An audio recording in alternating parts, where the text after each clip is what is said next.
Alhamdulillahi wa kafa. Wa salamun ala ibadihi allazina istafa.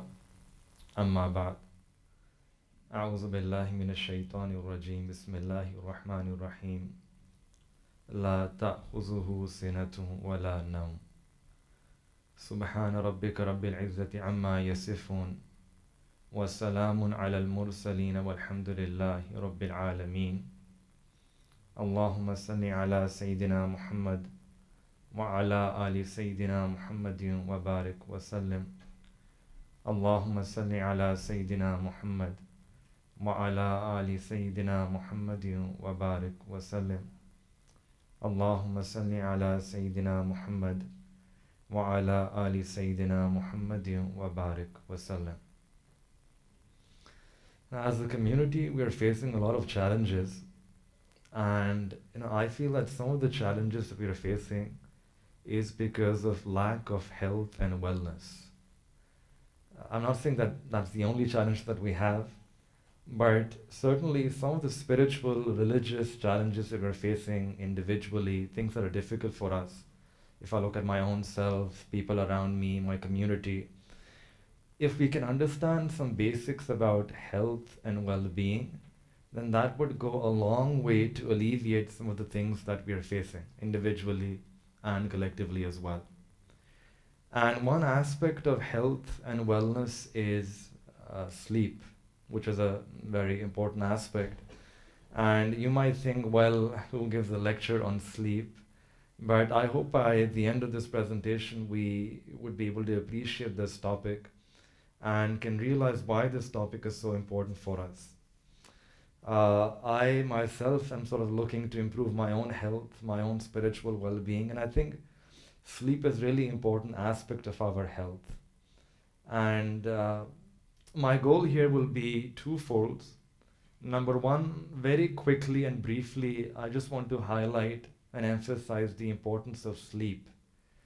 And normally we think about sleep as a wastage of resources, or we are unproductive, it's downtime. I want to argue that if you look at the Quran, the Sunnah, sleep is something which is very productive, very important, a necessary feature of our life. And second, inshallah, we want to look at some of the principles, guidelines, tips on how we can improve our sleep, we can manage our sleep in light of Quran, Sunnah, and science as well. So I start with three very basic things about sleep, principles about sleep. That number one, sleep is a basic need. I think all of us, it's just a reminder for all of us that sleep has a very important role to play in our lives. It's just like we need food and drink, human body also requires sleep. If a person doesn't sleep, we will have agitated moods. It affects our work, it affects our relationships, will not be able to fulfill our function in the broader society. So just like Allah subhanahu wa ta'ala has made food and drink our bodily need, similarly, a tired body also requires and needs sleep. A good sleep can help a person function well, live a good life. Beyond that, second thing that we see in the Quran is this ayah which I think all of you know, Ayatul Kursi, Allahu la ilaha illa huwal hayyul qayyum, la ta'khuzuhu sinatun wa la nawm. That Allah subhanahu wa ta'ala He is the everlasting, He is the sustainer of everything. And then la ta'khuzuhu sinatun, that neither drowsiness overtakes Him nor sleep. And if you look, that this is one of the distinguishing features between Allah subhanahu wa ta'ala and the rest of the creation. In one sense, creation, they need to sleep, they need to rest. All types of different organisms, they need to rest. And this is only the shan and the majesty and the greatness of Allah subhanahu wa ta'ala, that He is the only being that does not require any sleep. So in one sense, sleep is a sign of humility, that we are dependent upon Allah subhanahu wa ta'ala. We are dependent, we are needy for this thing called sleep. Whereas Allah subhanahu wa ta'ala is running the entire He's running the entire universe and everything that it contains. And the shan and the greatness of Allah subhanahu wa ta'ala is that neither slumber overtakes Him nor sleep. This is a sign of His greatness. Human beings, we are weak, we are needy, we are dependent. We become tired, we become sleepy, we become drowsy. So, again, highlighting a very important feature here, that sleep is a sign of humility. It's a distinguishing feature between us and Allah subhanahu wa ta'ala. Thirdly, beyond that, Quran also tells us something interesting about sleep, that this is a blessing. It's a ni'mat of Allah subhanahu wa ta'ala. And the word that Allah subhanahu wa ta'ala uses in the Quran for this ni'mat is subata. وَجَعَلْنَا نَوْمَكُمْ subata. That sleep is a means for rest. It rejuvenates a person, recycles, recharges an individual. It's a remarkable gift from Allah subhanahu wa ta'ala. It's actually a blessing, it's not a weakness. It's a sign of humility, it's not a waste of time. And as we will see, that it's a highly productive part of our lives. Normally we think it's unproductive, but it's an essential break. Now what happens is, why is this such an important aspect, and how is sleep a break and provides us that rest? Now what happens when a person sleeps is that we have three things: our mind, our body, and soul. And throughout the day, our mind is fully engaged and focused in the world. Our bodies are physically in the world. And likewise, our soul is being impacted by whatever we are doing with our body and whatever we are thinking in our minds. So in other words, we are fully connected, wired into the world throughout the day in these three aspects. When a person sleeps, there is a disconnect. There is a separation that happens, and we'll see that when we come to the end, the dua that we recite when we go to sleep, that it's like a rehearsal for death, a mini death, where there is this disconnect, and the mind gets an opportunity to recharge itself. The body gets an opportunity to rejuvenate itself. And similarly, it's also going to help a person spiritually revive their soul as well. So it's a blessing in that sense, that it creates an opportunity for all of us that can recharge us, both mentally, bodily, as well as spiritually. And now let me just bring in a bit of science here. Okay. Science, we learned that there are two main stages of sleep.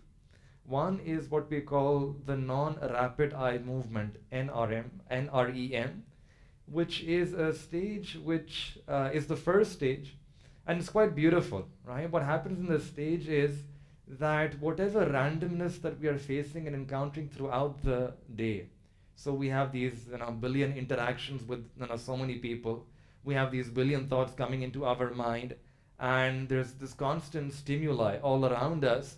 Some of that is positive, a lot of that is negative. Images, billboards, listening, speech, sight, interactions, conversations. So what happens in this first phase of sleep is that it weeds out all the negative and all the unnecessary, the non-beneficial memories and thoughts that we have.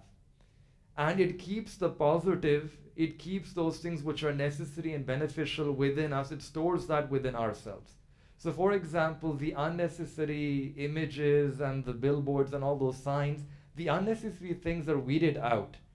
Think of it like a landscaper, right? You have these landscapes, people who design landscapes. So they trim the leaves, they pull out the weeds, they clear up the lawn. So they're removing all the unnecessary, the futile things, and they leave the things which are positive. Exactly something similar is happening in this first stage of sleep, where, for example, a person who memorizes the Quran, so that goes to the brain, and the brain recognizes this is important, so it keeps that memory, keeps that Quran memorization part there within us. And the other things which are unnecessary, that's sort of removed and cleared away, it's weeded out from our thought process. And then what happens, you enter into the second phase, the second stage of sleep, which is the REM, the rapid eye movement. And here, whatever positive memories and thoughts that we have because of the first stage of sleep, this second, it only solidifies that further. It gels those thoughts and memories further so that they become part of our permanent memory. So let's say, 90 minutes or 120 minutes, that's normally the duration which it takes for a person to go from the first stage to this last stage. And REM sleep takes over from the non-REM sleep, the things which are important, and solidifies that, gels it, and you have that positive thoughts and uh, positive memories there which are gelled within you in your mind. So just for a moment, if we imagine that a person is not able to sleep properly, they don't have these two stages of sleep, or they don't have quality sleep, their sleep cycle is messed up. What happens is that we will have the garbage thoughts and memories along with the positive. It's all there, it's like a jungle, right? There is no gardener to weed out things which are futile and unnecessary. This sleep is actually working like a gardener. It's clearing out stuff, cleaning out stuff, and solidifying and gelling those things which are important for us. So this is truly a big blessing of Allah subhanahu wa ta'ala. And secondly, sleep is also a blessing because lack of sleep can cause several illnesses. And I won't go into sort of the whole list here. It's scary. You can find that on the net as well. But these are all scientifically validated studies, established good studies. I'm not just sort of quoting this so that I'm proving my point. These are well-established studies from well-established universities who mentioned that lack of sleep leads to, number one, heart diseases, an increased risk of heart disease. There's a risk of infection. The immune system is not able to function properly. There is an increased risk to viruses, to common flu, cold. When you're driving and you're drowsy, that can lead to accidents. A lack of sleep can also lead to extreme imbalance in emotions. Again, think about the jungle, that you don't have that sleep to weed out the futile and the non-beneficial things.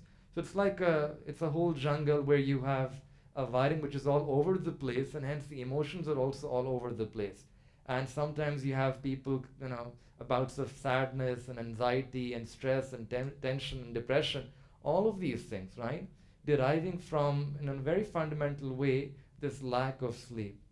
So again, the point is not to scare anyone, but just to remind our own self that this is a big blessing of Allah subhanahu wa ta'ala, and we should realize this as a blessing, not exhibit that arrogance that I don't need to sleep.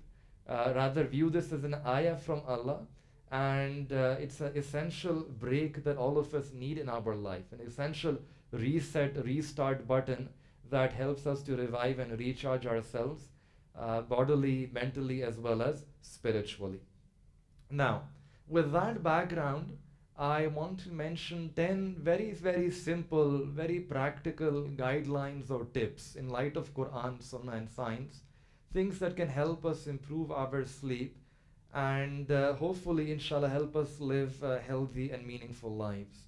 So the first tip here is that we should fulfill the amount of sleep that our body needs. So the slides are going to be very basic, and we're just going to explain what each point means very briefly. So one should complete their sleep whenever there is a need. We see this in the Sunnah of the Prophet ﷺ. There was this one, Ummul Mu'mineen Sayyidina Zainab radiyallahu ta'ala anha. She was one who had a great desire for doing ibadat, worshipping Allah ta'ala. It comes in a hadith that when the Prophet ﷺ came back from outside, he saw that in the masjid there were these two pillars and a rope was tied between the two pillars. So, and there was a musalla in between. So the Prophet ﷺ asked that whose musalla is this and what is this rope?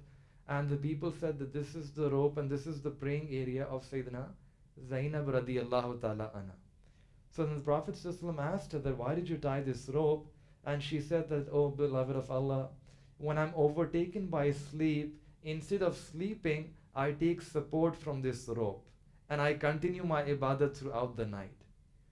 And the Prophet ﷺ said to her that don't do this. When you're sleepy, you should rest, you should sleep, and when you're active and you're fresh, then you should continue with your ibadah. Again, highlighting a very important principle for all of us here. The Prophet ﷺ is teaching us that one should fulfill the amount of sleep that our body needs. There's also another woman who came from Banu or Bani Asad, this tribe, who used to worship a lot and would spend the entire night in ibadah. The Prophet ﷺ sent a message to her that you should sleep as well. And when you are fresh, then you should pray and do ibadah as well, because sleep is a basic human need. Like food and drink, our body needs good sleep to be able to function well. So the first step is that we should sleep according to our need. How much do I need to sleep? Your body will tell you. Sleep enough that you can feel refreshed, that fatigue is no longer there. And you have, sometimes we find in different research articles and pieces where they mention the number of hours that a child should sleep this much. And I have a table here which is coming. But the general principle, these are blanket statements. These are good guidelines, but every person is different. The genetic makeup is different, so there's no one fixed golden number for everyone. Rather, we should listen to our body. When the body is telling that you need to go to sleep, that is the time when we should sleep, so that we can feel refreshed and avoid that fatigue. But obviously, this is not going to be infinite. That we should never sleep such that it negatively impacts our responsibilities. Our responsibility towards Allah subhanahu wa ta'ala. So not sleeping through mandatory acts of deen, sleeping through Fajr or sleeping through Isha, and also never sleep through other essential obligations and responsibilities that we have, whether at work or with our family, right? So this is not an excuse that we sleep and we let go of our responsibilities. Rather, that is understood here, that you fulfill the amount of sleep such that you should never sleep through your faraiz, as well as not make this an excuse to leave your family responsibilities. There is this hadith where the Prophet ﷺ said that you should do ibadah, but when you feel drowsy and sleepy, then you should go to bed. You should sleep till your drowsiness departs. And again, highlighting that very same principle, that sleep as much as necessary, right? When you're feeling sleepy, go sleep. And then after that, get that energy, and then you can come back and you can complete your ibadah. I think most of you would also know this hadith that the Prophet ﷺ said that everything has a right over you, including your body. So our jism, our body, has a right over us. And again, we're learning that there needs to be a balance. We need to give the right to our body, and we also need to worship Allah subhanahu wa ta'ala at night. So if we have that, you can't be a superman or a superwoman. You need to have that balance in your life so that you can discharge the haqq of everything which deserves the haqq to be given, including your own physical body. All right. Second question comes up here is that how much to sleep? And the answer is that we should complete our sleep cycle. Now, what is a sleep cycle? And normally, when a person goes to sleep, is your connection with the brain, with even your soul, it diminishes. And one enters into this almost like an unconscious state, unconscious condition, as if a person is dead. The motor activity is suspended, muscles, they relax, and the body begins to recharge itself. So, let me bring in a bit of science here. Sleep has 5 stages. Research tells us there are 5 stages to sleep. It begins with the first, which is what I just mentioned, the non-REM. And this is the falling into the sleep stage, where the breathing and the heart rate, the breathing rate and the heart rate, it reduces, and a person gradually begins to fall into sleep. Second stage is a light sleep, where the rate reduces even more. Then third is a deep sleep, slow delta wave sleep, and finally the deepest sleep is REM. And this is a stage where when a person is sleeping, their eyes seem to be moving. And this is a stage where normally a person is dreaming. It's a dreaming stage. And it's a very important stage because here the cycle becomes complete and the sleep becomes complete. A person who completes these 5 stages, and then when they wake up, they will always be fresh. They will always be active. They'll always have that energy. And on the other hand, one who wakes up after the first stage or the second stage, they're incomplete. They haven't completed their cycle, so they will be lazy or they'll be drowsy. They may want to sleep even more. Every person has a different sleep cycle. For some people, they can complete this sleep cycle, these 5 stages, in 90 minutes. Other people might complete their sleep cycle in 2 hours, 120 minutes. It's different for each individual. So every person, we should try to see that what is the duration of my sleep cycle. And it's very simple. You keep a watch and then see that when I sleep, when do I wake up? Does it take 2 hours for me to wake up? Or 1.90 minutes for me to wake up? When you have identified what your sleep cycle is, whether 90 minutes or 120 minutes, then a person should complete their cycle in either 1, 2, 3, or 4 cycles. Yani multiply that with full integers. So for example, let's say there is an individual whose sleep cycle is 2 hours. So then that person should sleep in multiples of 2. Either 2, 4, 6, 8, 10, and that person will be fresh if he sleeps that way. On the other hand, if he wakes up in the middle of a cycle, 3 hours, 5 hours, 7 hours, 9 hours, even 11 hours, even sleeping 11 hours, he'll wake up and will be drowsy. He'll feel that, I need to sleep more. He won't be able to work, would want to go back to bed. So sometimes people complain about this problem that we are sleeping so long, but we still need to sleep more. And perhaps the reason is because we are actually waking up in the middle of our cycle. So one should not do this. Rather, we should complete the cycle and then we should wake up. Manage our sleep in such a way that we sleep, the cycles, whether it's 1, 2, 3, 4, 5, however many cycles we need to, sleep, complete the cycle and then wake up so that a person is fresh.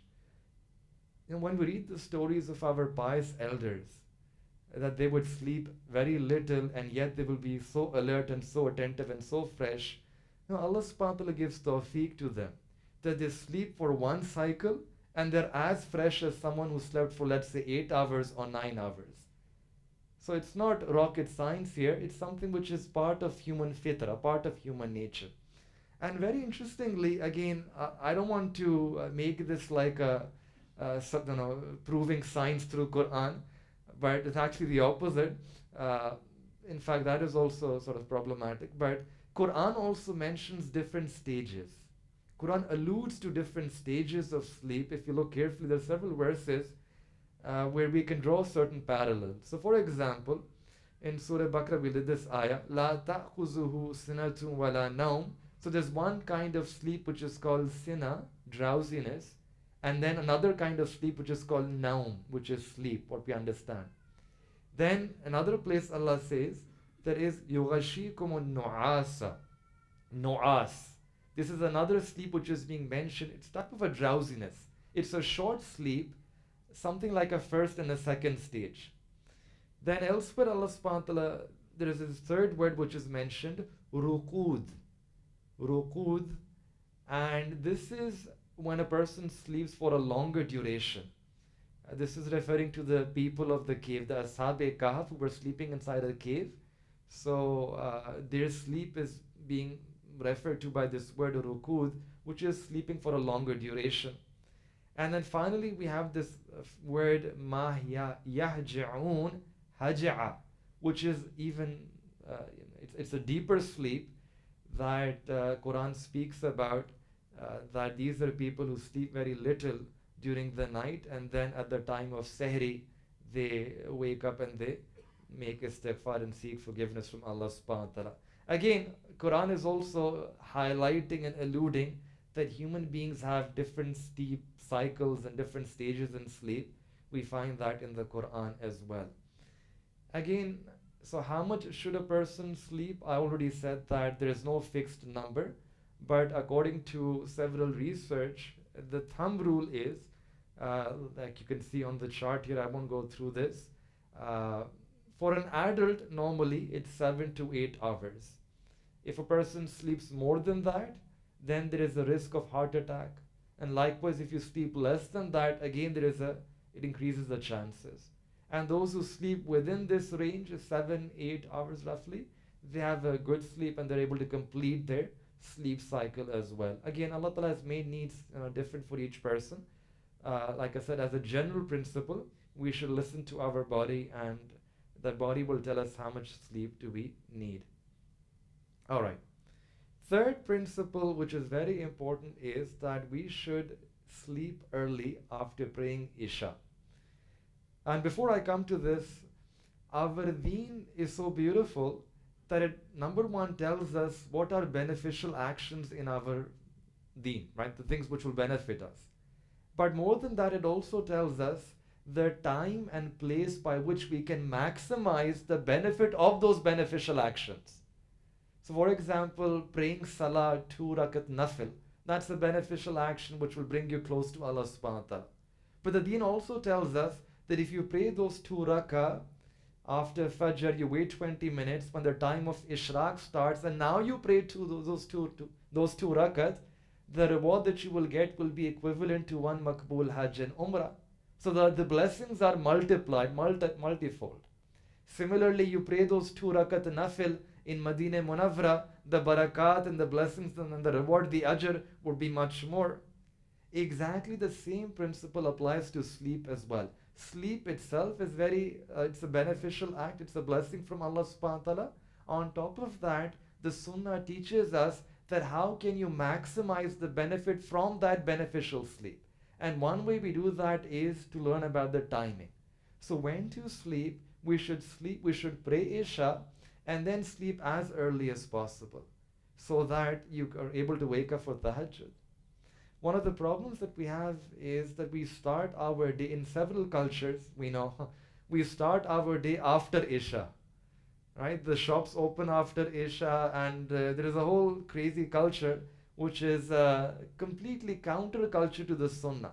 People remain awake the entire night and sometimes in useless and futile activities, and they break their whole sleep pattern, their sleep cycle. That is why the Prophet ﷺ, he loved to delay the night salah till the first 1/3 of the night, the Isha. So what does this mean? The Prophet ﷺ would pray Isha he would delay it till the first third of the night. So basically what that means is, some of you would have heard about this before, the night is divided into 3 parts, and the last 1/3 of the night is a very special part because there is a very special blessing of Allah subhanahu wa ta'ala that descends, and whoever turns to Allah subhanahu wa ta'ala at that time, they can attain that proximity and nearness to Allah subhanahu wa ta'ala. So in Islam, night begins with Maghrib and goes all the way till Isha. So let's say if you have 10 hours, right, between Maghrib and Fajr, so the first 1/3 will be, right, the first 3.5 hours or 3 hours 20 minutes, and that is normally the time when the Prophet ﷺ used to pray Isha. Delay it further and pray Isha at that time. And it's interesting that when you look through the ahadith and you look at the way the Sahaba Ikram, they used to pray their Isha Salah, they used to be very, very tired at that time. They were so tired, in some narrations it comes, that they would literally be falling asleep. They would be waiting for the Prophet ﷺ to come, and then, and again this is sort of highlighting another very important principle, that you should sleep, your body will tell you when to sleep. You don't determine when to go to sleep. Your sleep itself will tell you you should go back to bed. Your body will tell you it's so, your body should be so tired that the body is giving you the signal that it's now time to go to sleep. So we find this one hadith, and the second part of this hadith says that the Prophet ﷺ would not encourage talking or interactions or discussions after Isha Salah. He would encourage people to go to bed. And the ulama, they have written a lot about this, that whether you can speak to your wife after Isha or not, and the answer is yes, right? That you can speak to your spouse, beneficial knowledge and beneficial interaction, that is okay, and that obviously your interaction with your spouse is beneficial. But otherwise, the Prophet ﷺ would not interact most of the time with other people. And I'm sort of violating this principle right now, but Now, what actually happens is that after Isha, it becomes a very, very dark time. Almost, I don't know how to explain this, and this might sound magical and mythical. It's not supposed to be like that. But, and I can sort of, you can look at the dunya around you and you can appreciate that darkness. Just go out and look at the statistics. These mysterious deaths are happening in the middle of the night: stabbing, kidnapping, rape, burglary, stealing. These, these are things, drowning, car accidents. And this is something which, that sentiment we see in the Sunnah as well. That's not a time when a person should be out. It's not a time when you're hanging out with your friends or fooling around or you know doing something really, really important at that time, starting a new project, right? After Isha, there is very little barakah in your time. I think that's another principle to understand, that what the Prophet system is highlighting by this hadith is that you sleep after Isha. Sleep after Isha will have barakah. If you do anything other than sleep after Isha, that activity will not have barakah. Because if it did have barakah, then the Prophet system would be the first person to do that activity. And if the Prophet system is not doing any other activity, he wants to go to sleep, means that sleep has the greatest barakah. And we should tap into that barakah by putting ourselves to sleep. And there is very little barakah. You start, you play, you study, and you do other things. At that time, you're doing those things, but you will be doing them and you'll be lacking that barakah in that activity. So that's number two. Number three, and linked with this is that you wake up early. So the Prophet ﷺ, he would wake up very early in the morning, and that time is again a very blessed, very, very blessed time for a person who seeks nearness to Allah subhanahu wa ta'ala. They can engage in remembrance of Allah, tilawat, in seeking forgiveness. That's the time of zikr. That's the time when a person should draw themselves close to Allah subhanahu wa ta'ala. In one hadith, the Prophet ﷺ made dua that, "Oh Allah, grant barakah, Allahumma barik li ummati fi bukuriha," that, "Oh Allah, grant barakah in the early hours of the morning for my ummah." So this is telling us that there is going to be barakah in the early morning time. And there is another hadith where the Prophet ﷺ said that as-subhatu tamna'u rizq, that sleeping in the early hours of the morning, it restricts a person's rizq. So two principles are being mentioned here, right? First is that if you want to do important things, important tasks, the time to begin things which are important to us in our lives, it's after Fajr. It's actually at the time of Fajr, because that is the time which has the greatest amount of barakah. If a person wishes to memorize the Quran, that's the time to go. If a person wishes to do something productive, start their business, start your business early. I know so many doctors in Pakistan who actually have a habit of waking at 4 and then at 6, in fact at 5:30, they're in their clinic. They're in their clinic, and for the first 1 or 1.5 hours, they're just treating patients who, on a voluntary charity basis, people who came from faraway regions. And subhanallah, I've seen that every single one of them, they're so successful in their field. There is a certain barakah.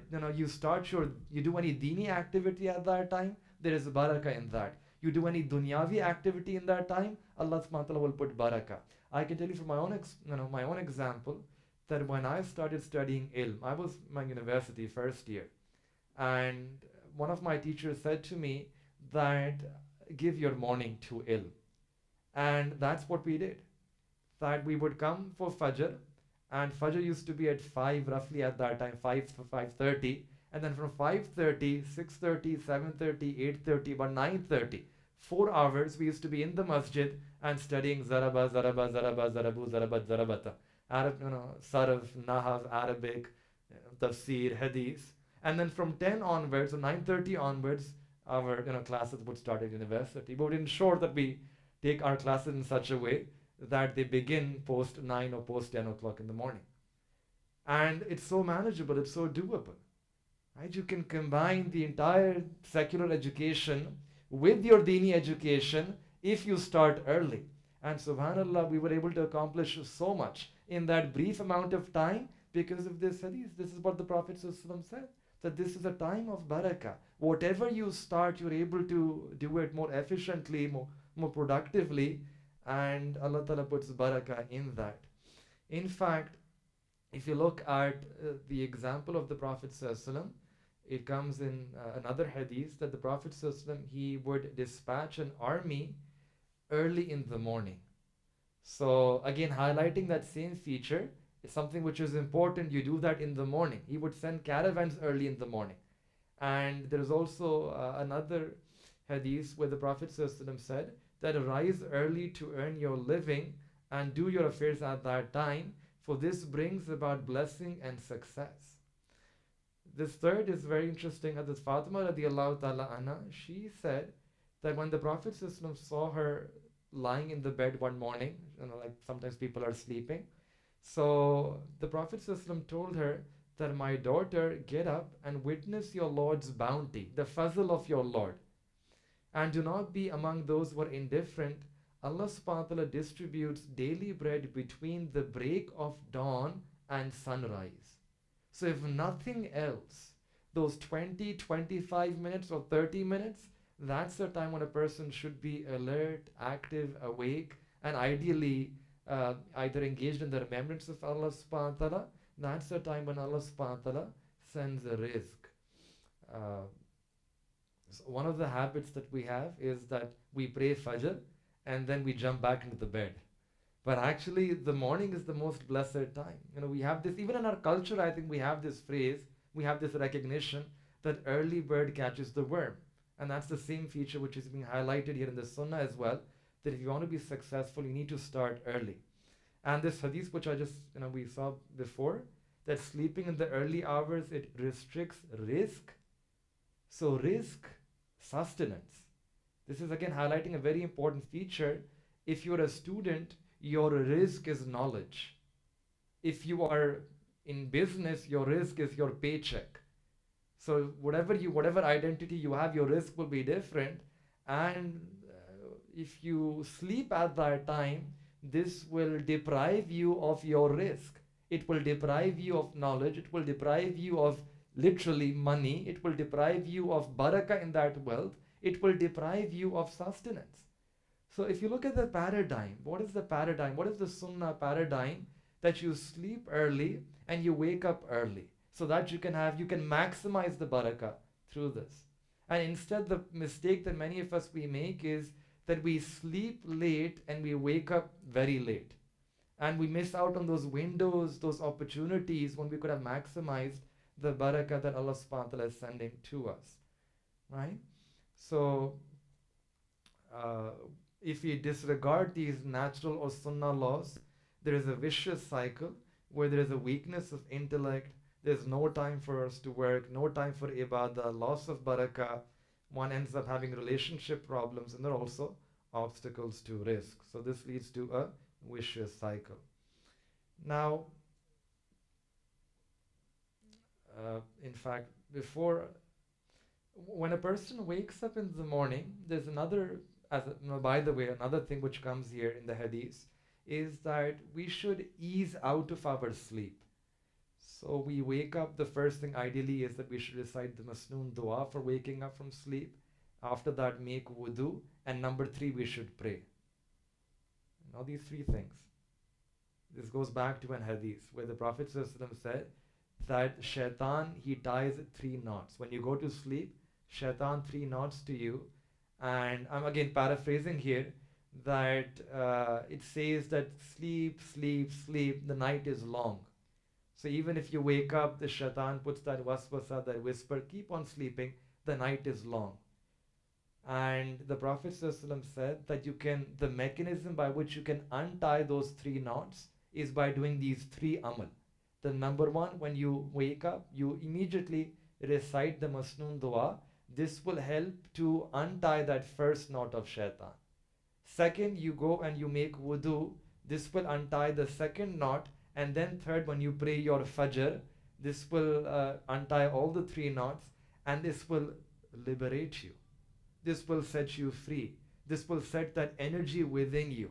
This will create that excitement, that passion, that energy, because you started on the right foot. So this is a very important teaching that we learn, that you ease out of sleep in the sunnah manner. And if you do that, you attain success immediately. And then that will have a snowball effect, because you've already done something already successful, that you were able to untie those three things, those three knots. You have that excitement, that energy within, that I did something for the sake of Allah subhanahu wa ta'ala. Now you start your day, you start your day with that energy, with that confidence, and you will be successful in the other tasks, in the other projects that you have during the day as well. So it gives you that spiritual boost, right? That you get this if we follow this, this sunnah amal. Then what the Prophet ﷺ would do is that he would continue working throughout the day, and afternoon he would take a nap. Take a nap in the afternoon. This is the next step, next point. What this is referring to in Arabic is this is called Kehlula, and this is roughly about a 15, 20, 25-minute nap. And the people who best understand this nap are either the mashayikh and the ulama, or the CEOs of top companies.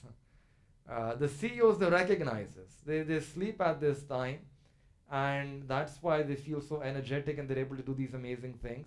And in our deen, the ulama, they recognize this.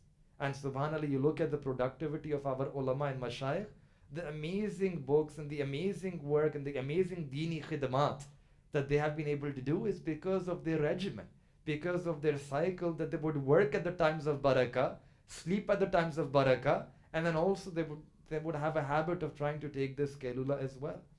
So this is something which we should try to do as much as possible. I teach at universities. Sometimes it's very difficult because you have classes at that time, and students, they also say that how can we sleep? We have classes. So even when you just put your head down on the seat, on the table in front of you, that also counts as a nap. You don't need to go into sleep, deep sleep. Just a head down for 10, 15, 20, 25, 30 minutes on your chair, armchair, table, whatever you have, whatever your circumstance, situation is, that is enough for a person to be able to fulfill this Kehlula. And what would happen is that when you do Kehlula, this will rejuvenate you in such a way that you will become completely fresh. So for example, the Prophet ﷺ, he would wake up very early in the morning, let's say 4. Any person, let's say they wake up 4 in the morning, and then they stay up all the way working till noon. So that's 8 hours. So you have 8 hours, and then at that time they take this Kehlula, this afternoon nap, for let's say 20, 25 minutes, half an hour. And after that, again, the alertness, the freshness, the energy is back. So after 1, you have 1 till 8, 1 plus 8, 9. So if a person sleeps at 9 p.m. at night, you have 8 more hours to go. And 8 hours where you're completely fresh and energetic and excited, your productivity levels are very high. So it's almost that in one day, you end up getting 8 hours plus 8 hours. You just double your day, right? 8 hours, 8 hours of very high levels of productivity. It's like a brand new day opens up for you. And simply by just doing amal on this sunnah, and this is again, like I said to you, the secret behind the success of so many people, whether in the deen or even the dunya as well. They break up their day and one day becomes 2 for them. So in one hadith, the Prophet ﷺ, again, this goes back to the principle where the Prophet ﷺ said that ista'inu bit-ta'am, seek help with the meal at suhoor for fasting during the day. And this part is relevant for us, that seek help with the Kehlula, this afternoon nap, for rising at night for ibadah. So another benefit of Kehlula is that it enables a person to wake up for tahajjud. It's a help, but it's an aid for us that we can rise up at that time. This is a research where it said that the 20 minutes, which is the original power nap, one of the benefits which is mentioned here is that it improves muscle memory, it clears the brain of useless built up information, which helps with the long term memory, remembering facts, events, and names. Again, I won't go into all of these benefits, but a lot of modern science, a lot of research has been done about the benefit of this nap, a 25-minute nap, that it increases alertness. A nap of 60 minutes, it improves alertness for up to 10 hours. A NASA study found that a 40-minute nap increases alertness by 100%. It improves learning and working memory, heightens your senses, your creativity, and also lowers the rate of heart diseases. Okay, so this was the chart that I was referring to, that your one day becomes like two, right? 2 full 8 hours of high productivity with the Kehlula. And you can see the difference between with the Kehlula and without Kehlula. Without Kehlula, after Zohar, there is a dip. You're struggling, you're running, and you are trying to complete those last things, and you're fatigued, you're exhausted, you're tired, and then you crash, right? So it's sort of very low productivity. And on the other hand, just a 20-minute nap will bring about that energy, and you'll be able to continue for the next 8 hours with a very high energy level.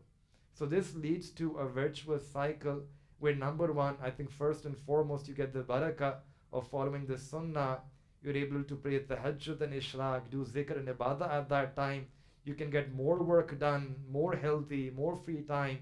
The day divides into 2 parts, and you get more baraka in that as well. And plus, you have the quiet hours in the morning where you can get your important work, mental work, intellectual work. You can get a head start on that as well. All right. There's this one study which, additionally, this one study was done by Harvard University, their School of Public Health, where they were tracking 23,000 adults, and that's actually a good number because it's a good study, across a period of 6 years. And they tracked that population, and they saw that one group, they stopped taking those afternoon naps, and the other group continued taking the naps.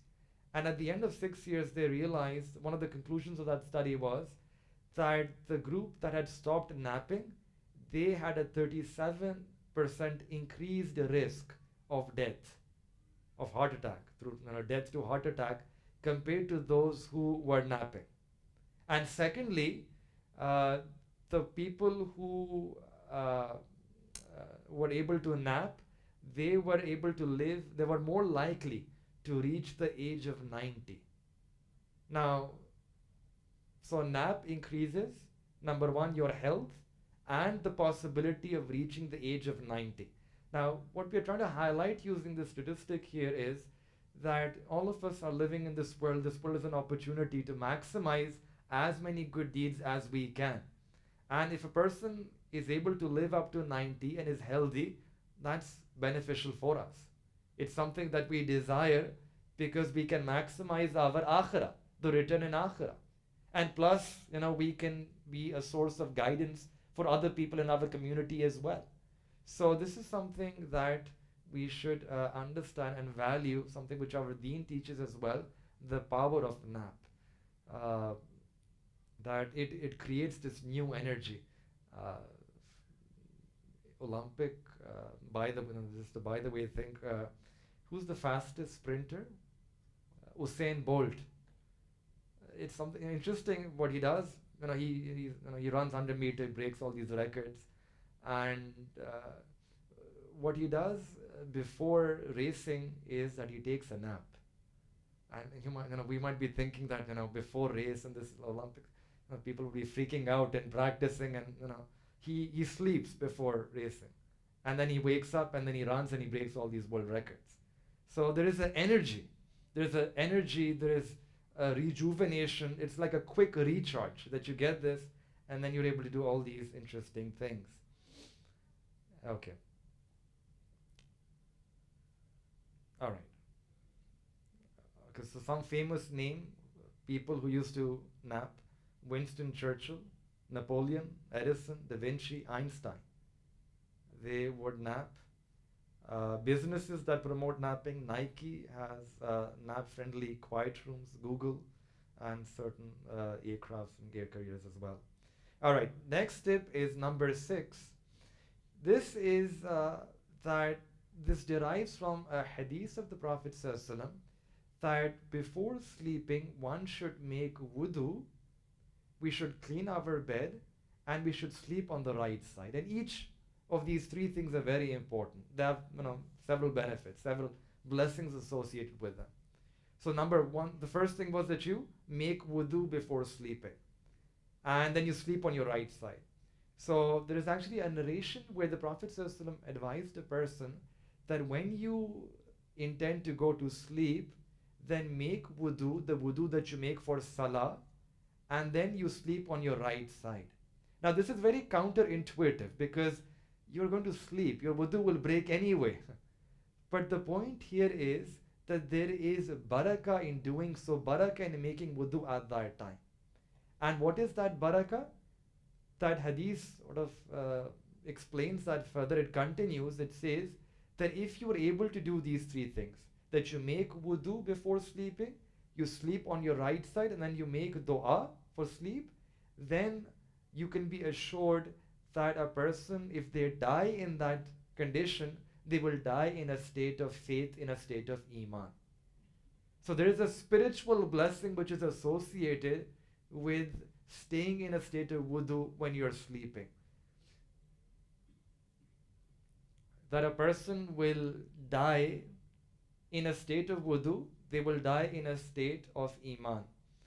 And again, what this is highlighting is that when you're making wudu, it's almost like a spiritual bath. Because if you know the du'as of wudu and you're cleansing your mouth and all the sins that I did with my mouth, Allah, please purify those sins, and please purify the sins that I did with my eyes and with my limbs. It's almost like a spiritual purification, a spiritual detox. And then when you go to sleep, that sleep is like a detox for your mind and for your other interactions and for your other useless information that you have within you.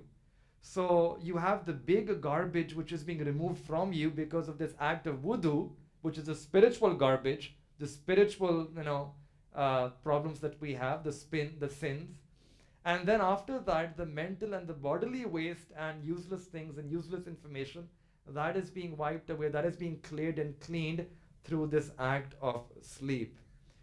And you bring in that barakah of cleanliness into the sleep. And this again allows a person to maximize on that benefit from sleeping as well. Now, sleeping on the right side, obviously there is a preference for right in our deen. You do every noble thing with the right. And interestingly, there is also a medical benefit associated with it, that you sleep on the right side. Now, if you think about this logically, there are 4 postures in which any person can sleep. You can either sleep on your left side, but the doctors, they say that that is harmful for our physical health, because if you do that, then your heart will be below and the entire system will be above. And it's like you're pumping water to the 2nd, 3rd story. So the heart is pumping, and it'll be under this strain, under this pressure. So that is not a good posture for a person to sleep. The second possibility was that you could sleep on the back, face up. But that is also not a good posture, because they say that the spinal cord is below you. And when you're sleeping on the back, the stomach is above, your spinal cord is below. And mashallah, the weight of the stomach, right? Someone has 10 kg, someone has 20, someone has 30, and you're sleeping for 8 hours or 9 hours, and all of that is putting pressure on your spinal cord, which means that the 2 ends of your spinal cord are under constant pressure, under constant strain. One end is your neck. All right. One is your neck. This might lead to angina, pain behind the neck, which is one end of the spinal cord. And the other, this can also cause lower back pain, which is the other end. So this is not a healthy posture for a person to sleep. Third possibility is that you sleep face down on your stomach.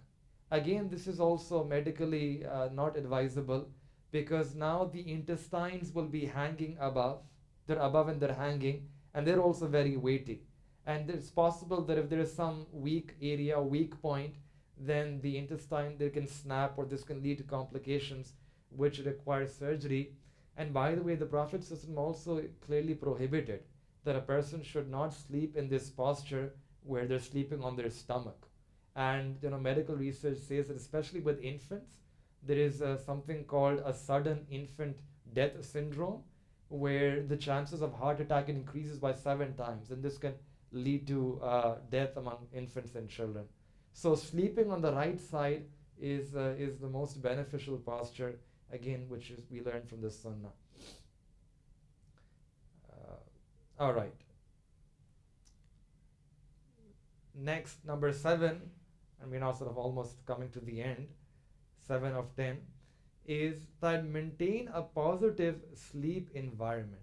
And here, sleep in a cool, quiet, and a dark room. Now, interestingly, this example comes from the Quran, a very famous incident that I think all of you are familiar with, which is the story of the 7 sleepers in the cave, Ashab-e Kahf. And it's interesting that these young men, Allah subhanahu wa ta'ala put them inside a cave. And in that cave, they were made to go to sleep for so many years, hundreds of years. So it's interesting that of all the places where they could have gone to sleep, the place that Allah subhanahu wa ta'ala chose for that sleep was a cave. Now, that doesn't mean that we should sleep in a cave, but the point or the principle that we can extract from that is that the sleep environment should be cave-like. The environment of our sleep should be cave-like. It's better, hence, that you sleep in a place where it's dark. It's better to sleep where it's relatively cool, and it's better to sleep in a place where it's quiet. And again, if you look at all of these scientific studies and multiple studies, research studies that have been done, they keep highlighting these 3 things over and over again. That the most superior and the highest quality of sleep, it occurs in an environment that is cool, dark, and quiet, right? So how can we make our environment cool, dark, and quiet? One of the things is that we should avoid, with a lot of apology, we should avoid cell phones and screen time. Avoid screen time before going to sleep, and the reason is because there is something called a circadian rhythm, a natural clock which is inbuilt, which is within all of us. This is a very beautiful mechanism that Allah subhanahu wa ta'ala has designed for human body, that all of us have a natural alarm clock inside of us. And the way this operates is very fascinating, that when the sun, it's related to exposure to sun, exposure of the presence or the absence of sun. So when sunlight comes in and a person is sleeping, so the rays, they fall on the eye, and then the eye, it transmits a signal to that part of the brain which is related to sleep. And then the brain releases a hormone, a serotonin, which is like a happy hormone which makes a person fresh, happy, and alert. In other words, the brain is sending a signal that it's time for you to wake up. The alarm starts ringing in between in the body itself, that wake up, and when a person wakes up at that time, the body is fresh and alert. Conversely, when a person is about to sleep, when there is darkness, then the brain releases another hormone, melatonin, which induces drowsiness and slumber and that sleepiness within, and that's a signal from the brain that now it's time for you to go to sleep.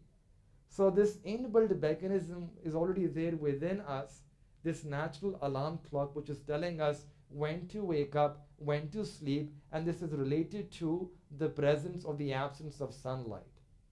Now what messes up this circadian, this inbuilt clock, is when you have these artificial sources of light.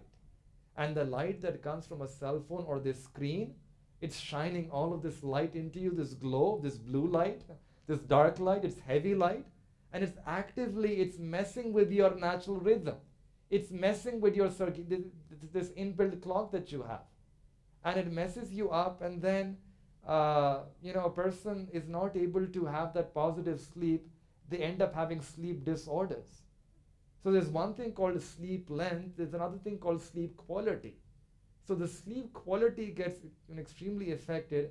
People sleep for 12 hours, sometimes even more than that, and still it's not a good sleep. It's a garbage sleep. It's a trash sleep. Why? Because it wasn't, number one, that they messed up their circadian rhythm. So we should not disrupt this natural rhythm, this natural inbuilt clock that Allah subhanahu wa ta'ala has gifted each one of us. Rather, we should sleep according to that natural rhythm which is within us. And these lights, these screen,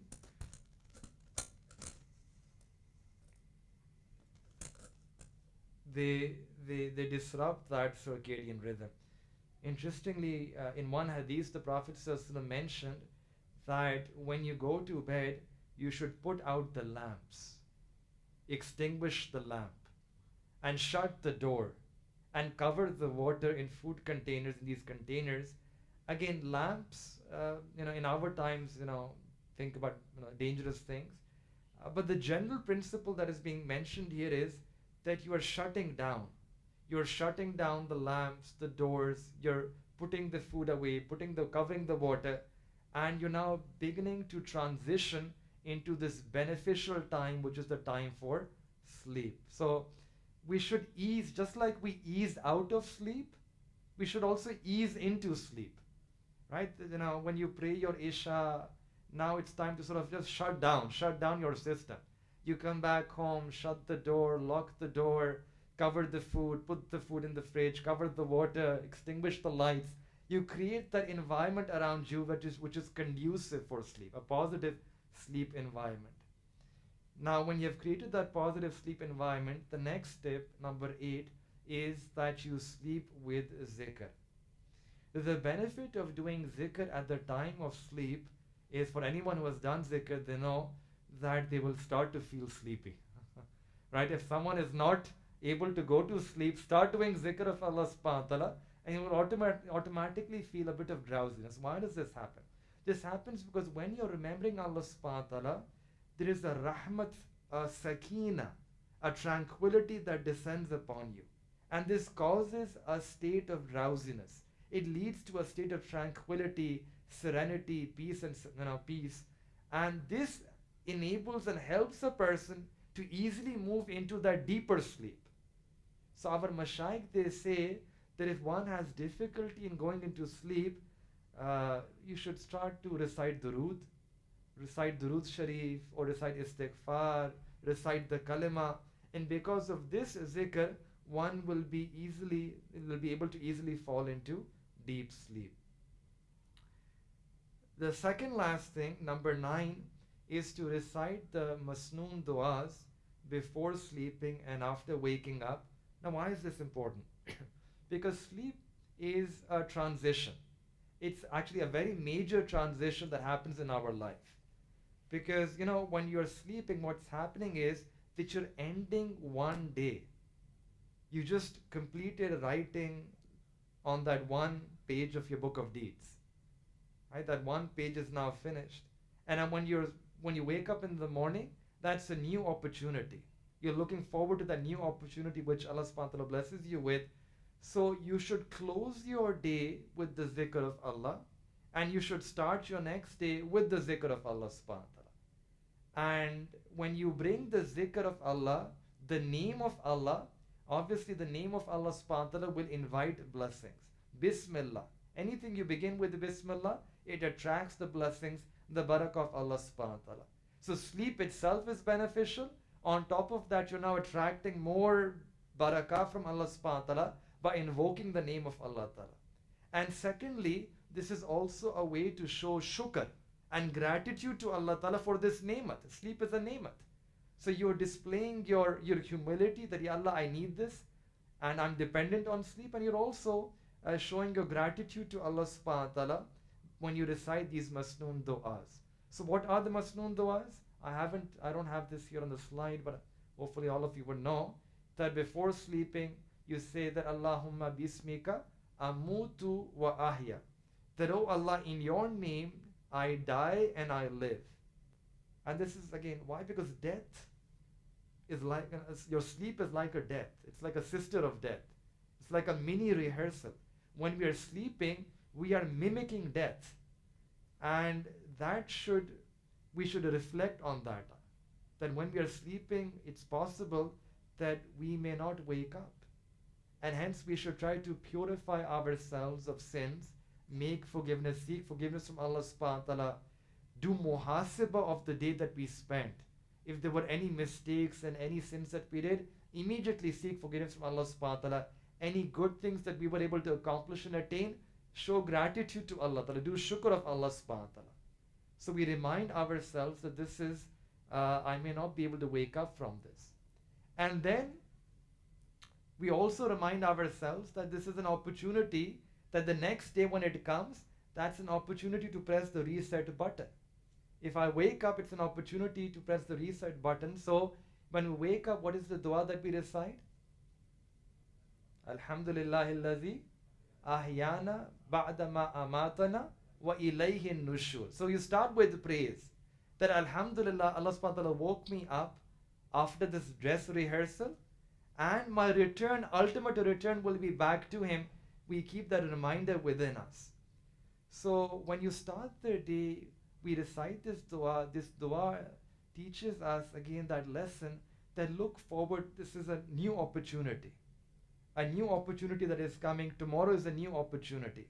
A lot of times we carry yesterday to today and tomorrow as well. And that's one of the mistakes that we make. Yesterday has ended. The past has ended. Today is a new day, and one should start this day afresh. Start this day anew. It's a new opportunity to please Allah subhanahu wa ta'ala. If you messed up before, just seek forgiveness for that during the night, and then use this, be aware of this new opportunity, this reset button that Allah subhanahu wa ta'ala has given us, that you can now be grateful to Allah ta'ala, and we should take advantage of this new opportunity. So not drag those problems of yesterday and the sins of yesterday into today and into the future as well. Just, all of that is deleted. All of that is forgiven. And now you start with the new energy, with the new excitement, asking Allah subhanahu wa ta'ala that He enables us to take advantage of this opportunity that He has given us. And then the number 10 and the last thing, I saved this last thing. It's, I think, perhaps one of the most difficult for many of us. 3 things we should avoid. Avoid caffeine, avoid eating, and screen time 2 hours before going to sleep. Let's start with caffeine, right? Avoid caffeine. Caffeine is, with a lot of apology to those who are, who have a habit of chai, but caffeine is a drug. And it's totally disruptive to your sleep cycle. It should not be the only way. People say I can wake up in the morning once I get my chai, and I can keep myself awake after post-Zuhar if I get my chai, and if I get chai at night, I won't be able to go to sleep. It shouldn't be like that. It messes up our nervous system. It messes up our sleep cycle. It makes us unable to think constructively throughout the day. Caffeine, right? So if you cannot avoid it completely, at least reduce it. I don't have that picture here with me, but there's this interesting research about a spider where they injected a spider with different drugs.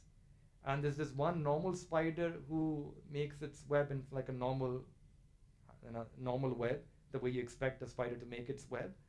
And then when the spider is given caffeine and you look at the web, it's a mess, right? It's a mess. It's a nervous mess, right? All kind of strands all over the place. And again, highlighting that, you lose that ability to organize yourself, to organize your thoughts. You can't figure out what's right and what's wrong. It disrupts the sleep and wake cycle. We view this to be essential, that chai is essential, However, this is something in reality which should be avoided. Number two is that avoid eating before you go to sleep. Again, like I said, that you ease into sleeping, that's not a good time to eat. Because when you're sleeping, when you're eating before going to sleep, then a lot of your energy will be directed towards your stomach, as opposed to the mind which wants to clear up the useless information. So there is a detour that now the energy is going somewhere else. It should go here and clean up that process so that you can have a good sleep and you wake up with fully recharged and rejuvenated. But now the energy is going here to digest.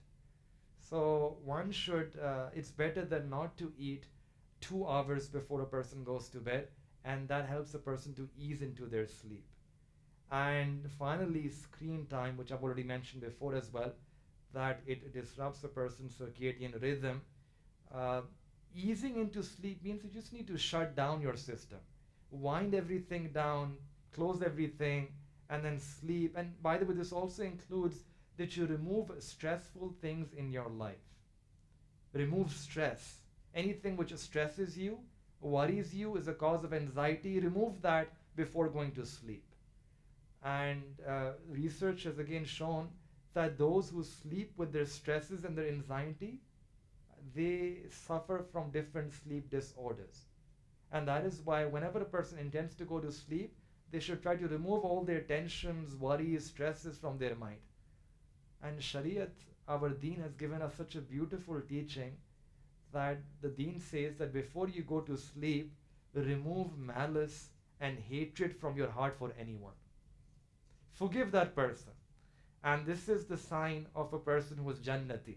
All of you know that story where there's this one person who came to the Prophet, who was there, and the Prophet ﷺ said that he's a Jannati Sahabi. And this other person was very curious, finding out that what is that one quality because of which the Prophet ﷺ has promised Jannat for him. And then long story short, he realizes that the Sahabi said that I sleep, but before sleeping, I forgive everyone in my heart. I don't harbor any envy, malice, jealousy for anyone. I forgive everyone. And then Sahabi responded, this is the quality because of which Allah subhanahu wa ta'ala, because of which the Prophet ﷺ said that you are a Jannati. So this is the sunnah of the Prophet ﷺ. Doing amal on this sunnah can also prevent sleep disorders. So all right, so these were the 10 simple principles that we just wanted to mention. And again, I think in conclusion, we make dua that may Allah subhanahu wa ta'ala enable all of us that we can sleep, and we can also wake up for the time of tahajjud. Very simply, sleep management is that we sleep early after Isha so that we can pray tahajjud and we don't miss our fajr and start our day with beneficial activities. Whoever does amal on the sunnah of sleeping early after Isha, sunnah of praying tahajjud, sunnah of rising up early so that they can pray fajr and then start their day early, that person has learned sleep management. So may Allah subhanahu wa ta'ala make our sleep such that we have baraka in our sleep, and also we are regular in our tahajjud salah as well. When a person, they remain awake for the sake of Allah, and they rise to pray salah at the time of tahajjud, it comes in a hadith that when a person will be placed inside the grave, then Allah subhanahu wa ta'ala will tell the angels that this servant of mine, he has come all tired from the dunya. So tell him, Num ka naumatil urus, that sleep like a bride. Sleep like a bride. And the muhaddithin, they say that other options were also possible. That sleep peacefully, sleep well, but sleep like a bride. Why? And the reason is because today, this person is sleeping in the grave. At Qiyamah, when he will open his eyes, just like a wife, the bride, when she is sleeping, she knows when I will open my eyes, my gaze will rest on my beloved husband. Exactly in the same way, today my servant is sleeping in his grave. Tomorrow on Qiyamah, when he will open his eyes, his gaze will rest on the noble, beautiful face of Allah subhanahu wa ta'ala. Wujuhun yawma izin nadira ila rabbiha nazira. that their face will be looking at Allah subhanahu wa ta'ala. The bride, when she opens her eyes fall on her husband. And when a believer will open his eyes or her eyes on the day of Qiyamah, their gaze will fall on the face of Allah subhanahu wa ta'ala. They will attain the ziyarat of Allah ta'ala. Ya ayyatuhan nafsul mutma'inna irji'i ila rabbik raziyatan maradiya fadkhuli fi ibadi wadkhuli jannati. So this is when Allah ta'ala loves a person, Allah subhanahu wa ta'ala gives tawfiq to that person, that they can wake up at night from their sleep and they can pray tahajjud. Ordinary people like us, we pray 5 salah. But for those who seek the love of Allah ta'ala, they also pray tahajjud like the way we pray our faraiz. So may Allah subhanahu wa ta'ala grant all of us the tawfiq that we can pray tahajjud. May Allah ta'ala put baraka in our sleep. May Allah ta'ala make us among those who are able to inculcate the sunnahs of sleep. May Allah ta'ala grant all of us the advantage of this sleep, and that we can tap into the power and the blessings which are associated with sleep. Wa akhiru da'wana and alhamdulillahi rabbil alamin.